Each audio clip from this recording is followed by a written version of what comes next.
کہ تمہیں اپنی زندگی کا حساب و کتاب دینا پڑے گا. یہی چیز تو ہے ہندو دھرم کے اندر آواگمن کا ہے معاملہ, آواگمن کا عقیدہ ہے. ایک بار نہیں, دو بار نہیں, تین بار نہیں, 7 بار پنرجنم ہوگا. ایک بار, دو بار, چوتھی بار, پانچویں اور چھٹی بار, 7ویں بار, یعنی 7 بار 7 جنم ہوں گے. اور بعض کتابوں کے اندر لکھا نہیں مرتیو پشچات دتیہ جنم بھوتی, مرنے کے بعد دوسرا جنم ہوگا, تیسرا نہیں ہوگا. مرتیو پشچات جنم بھوتی, مرنے کے بعد دوسرا جنم ہوگا, تیسرا نہیں. نہ تتیہ نہ ترتیہ نہ چترتھ نہ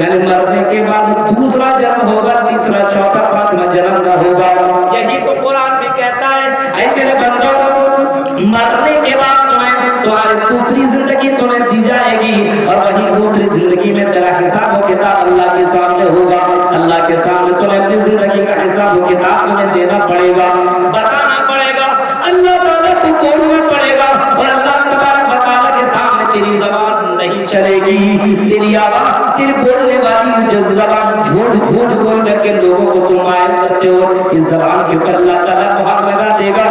الیوم نختم علی افواہہم وتکلمنا, قرآن کہتا ہے میرے بندو, ہم قیامت کے دن ہم تمہاری زبان کے اوپر مہر مار دیں گے, ہم تمہاری زبان کے اوپر لگام لگا دیں گے.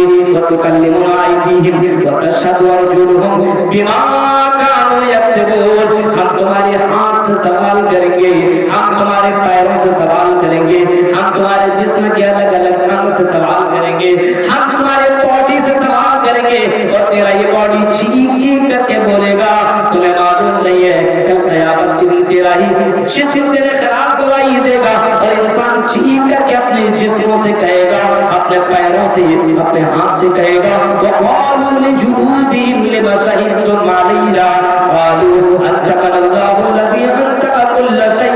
چیخ کر کے انسان اپنے پیروں سے کہے گا, اے میرے پیر, یہ تو کام میں نے تیرے فائدے کے لیے کیا تھا, اے ہاتھ میں نے تیرے لیے کیا تھا, اے آنکھیں میں نے تیرے لیے کیا تھا, اے کان میں نے تیرے لیے کیا تھا, تو میرے خلاف تو گواہی دے رہا ہے. تو چیخ کر کے انسان کی ارادہ بولیں گے. آج ہمیں اللہ تعالیٰ نے بولنے کی شکتی دی ہے, طاقت دی ہے, آج ہم اللہ تعالیٰ کے سامنے تیرے کرتوت کو بیان کر رہے ہیں. تو میرے بھائیو, اگر اس چیز کے بارے میں یقین ہو تو انسان بہت سوچ سمجھ کر کے اپنے قدم کو رکھے گا. ارے بھائی چارہ نہیں ہے, دیکھ رہے ہیں بھائی بھائی میں دشمنی ہے, بھائی بھائی سے بات نہیں کر رہا ہے, ہاں بھائی بھائی کو جیل پہنچانے کے چکر میں لگا ہوا ہے, بھائی کو مارنے اور کاٹنے میں لگا ہوا ہے. میرے بھائی ایسا نہیں ہو سکتا کہ مسلمان مسلمان کا بھائی ہے, اس کے ساتھ ہی معاملہ کر رہا ہے. کسی مسلمان کے لیے جائز نہیں ہے, لا یحل لمسلم ان یحجر اخاه فوق 3. کسی مسلمان کے لیے جائز نہیں ہے کہ وہ 3 دن سے زیادہ کسی مسلمان بھائی سے بات نہ کرے. 1 دن, 2 دن, 3 دن چل سکتا ہے, 3 دن سے زیادہ اگر کوئی کسی سے بات نہیں کرتا ہے تو میرے بھائیو یاد رکھنا وہ مسلمان ہے ہی نہیں. آج بتاؤ میرے بھائیو, آج مسلمانوں کے اندر آپس میں نفرت ہے, حسد ہے, بغض ہے.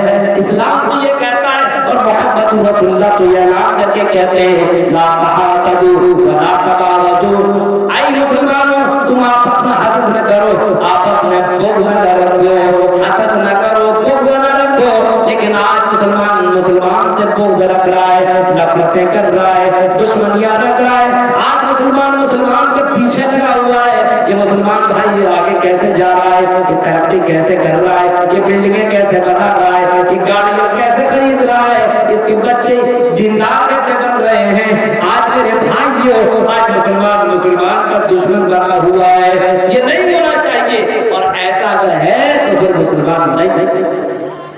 مسلمان بھائی کے تعلق سے اچھی سوچ ہونی چاہیے. ایک صحابی ہے حضرت عبداللہ ابن عمر.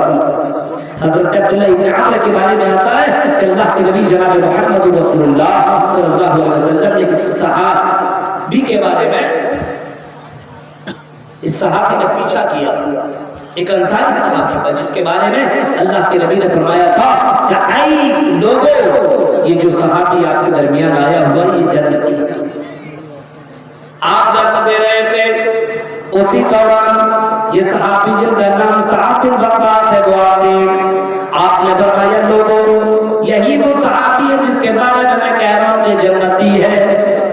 جب مجلس ختم ہوئی لوگ اپنے اپنے گھر جانے لگے تو حضرت عبداللہ ابن عمرو ان کے پیچھے پیچھے لگ گئے, ان کے گھر لگ گئے اور کہا کہ اے اللہ اے میرے بھائی ہے میرے دوست میں آپ کے گھر میں مہمان بن کر کے رہنا چاہتا ہوں. پہلے لوگوں کا دل بہت بڑا تھا, آئیے ویلکم ویلکم آئیے مرحبا خوش آمدید آئیے آپ کا میرے گھر کے نام مبارک ہو, آئیے میرے گھر کے اندر, آپ میرے گھر کے اندر آئیں گے تو برکتیں آئیں گی, اللہ کی رحمت نازل ہوں گی, مہمان نوازی تو ہونا ہی چاہیے, آئیے مہمان کا نام مبارک ہو. ان کو اپنے گھر کے اندر بلا لیا, مہمان نوازی کی اچھے سے بہت بہترین طریقے سے, اور ایک دن دو دن تین دن تک ان کے گھر میں رہے, اور رہنے کے بعد جب وہ جانے لگے وہاں سے یہ انصاری صحابی جب جانے لگے حضرت سعد بن وقاص وہاں سے نکلنے لگے, حضرت عبداللہ ابن عمر نے پوچھا چیخ کر کے کہا کہاں جا رہے ہیں ابھی آپ کہاں جا رہے ہیں؟ ایک دو دن تو ہوا ہے, تین دن ہی تو ہوئے ہیں, تو چار دن تک اور رہ لیجیے اس کے بعد ہمارے گھر سے جائیے گا. جواب میں کہتے ہیں نہیں, تین دن تک میں آپ کے گھر میں آیا تھا, کھانے کے لیے نہیں, پینے کے لیے نہیں, مرغ مسلم توڑنے کے لیے نہیں, آپ کے گھر میں آیا تھا اور اس مقصد سے آیا تھا. سوچ یہ تھی کہ محمد رسول اللہ نے آپ کو جنتی قرار دیا ہے, آپ کو جنتی سرٹیفکیٹ دی ہے, یہ دیکھنے کے لیے آیا تھا کہ آپ دنیا میں کون سا عمل کرتے ہیں, کون سا وہ کام کرتے ہیں, کون سا وہ پنیہ کرتے ہیں, کون سا وہ ثواب والا عمل کرتے ہیں, کون سی وہ نیکی کرتے ہیں جس نیکی کے بلبوتے پہ محمد رسول اللہ نے آپ کو جنتی قرار دیا ہے. وہ دیکھنے کے لیے آیا تھا, ایک دن رکا, دو دن رکا, تین دن رکا, لیکن سمجھ میں بات نہیں آئی. نماز تو آپ پڑھتے میں بھی پڑھتا ہوں, قرآن کی تلاوت آپ کرتے میں بھی کرتا ہوں, لیکن سمجھ میں بات نہیں آئی. آپ کے بارے میں جناب محمد رسول اللہ نے جو جنت کی سرٹیفکیٹ سنائی ہے, آپ کو جنتی قرار دیا ہے, مجھے سمجھ میں نہیں آئی کہ محمد رسول اللہ نے آپ کو جنتی بتایا ہے, وہ کون سا عمل ہے؟ اللہ کے نبی نے کہا ہے تو سچ ہی کہا ہوگا, کیونکہ میرا نبی اپنے سے کچھ نہیں بولتا. وَمَا يَنطِقُ عَنِ الْهَوَىٰ إِنْ هُوَ إِلَّا وَحْيٌ يُوحَىٰ, وہی بولتا جو اللہ بلواتا ہے. میرے نبی نے تو سچ ہی کہا ہوگا, لیکن کیا عمل کرتے میرے بھائی؟ اگر آپ بتا دیتے تو بڑی مہربانی ہوتی, میں بھی وہ عمل کروں اور میں بھی جنت میں چلا جاؤں, میں بھی وہ کام کروں اور میں بھی جنت کے اندر داخل ہو جاؤں. کہا کہ اللہ کے نبی نے ایسا فرمایا جنتی میرے بارے میں؟ کہا کہ ہاں آپ کے بارے میں جنتی کہا ہے. اس نے کہا کہ اگر اللہ کے نبی نے ایسا فرمایا ہے تو بہت بڑا عمل میرے پاس کچھ نہیں ہے, میں بہت خاص عمل نہیں کرتا ہوں, صرف میں اتنا کرتا ہوں کہ میں اپنے کسی مسلمان بھائی سے حسد نہیں کرتا, میں کسی مسلمان بھائی سے جھگڑا نہیں ہوں, میں کسی مسلمان بھائی سے بغض نہیں رکھتا ہوں. شاید اسی وجہ سے اللہ کے نبی نے میرے بارے میں کہا ہے کہ جنتی. وہ چیخ کر کے وہ صحابی کہتے ہیں او اللہ کے بندے بس کر, یہی وہ عمل ہے جس کی وجہ سے محمد رسول اللہ نے آپ کو جنتی قرار دیا ہے. اسی عمل کے بلبوتے پہ آپ کو اللہ کے نبی صلی اللہ علیہ وسلم نے جنتی بتایا ہے, یہی وہ عمل ہے. میرے بھائیوں ذرا سوچئے, غور کیجئے, پہلے کے لوگ ایسے تھے جو مسلمان سے نفرت نہیں کرتے تھے, حسد نہیں کرتے تھے, چلتے نہیں تھے, ایک مسلمان کے لیے دعا دیا کرتے تھے. اور آج بھی سعودی عربیہ کے اندر آپ بھی جائیں گے اور کسی بھائی سے ملیں گے تو آپ کو اتنی لمبی چوڑی دعائیں دیں گے کہ آپ سن کر کے تعجب کریں گے. اجنبی بھائی بھی آپ سے گلے ملے گا تو بہت ساری دعاؤں سے نوازے گا.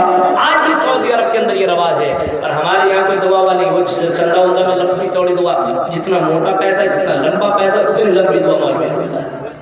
دیکھ رہے ہیں, پیسہ دیا 500 میں اس کو جنت قرار دیا ہوتا ہے یہاں پہ, اس کے علاوہ کبھی دعائیں نہیں, کبھی نہیں. لیکن ہاں یہ علماء کے ساتھ آپ جڑیے, علماء کے ساتھ جڑیے, آپ کو یہ ماحول ملے گا, علماء کے سے رابطے میں رہیے, آپ کو یہ ماحول ملے گا, قرآن سے آپ جڑیے. ابھی ہمارے شیخ بتا رہے تھے نا واقعی یہ آسان قرآن جو ہمارے شیخ فضیلت الشیخ صلی اللہ علیہ حفظ اللہ کی طرف سے اس جو تفسیر لوگوں کے سامنے ابھی عام ہے اور بڑی تیزی کے ساتھ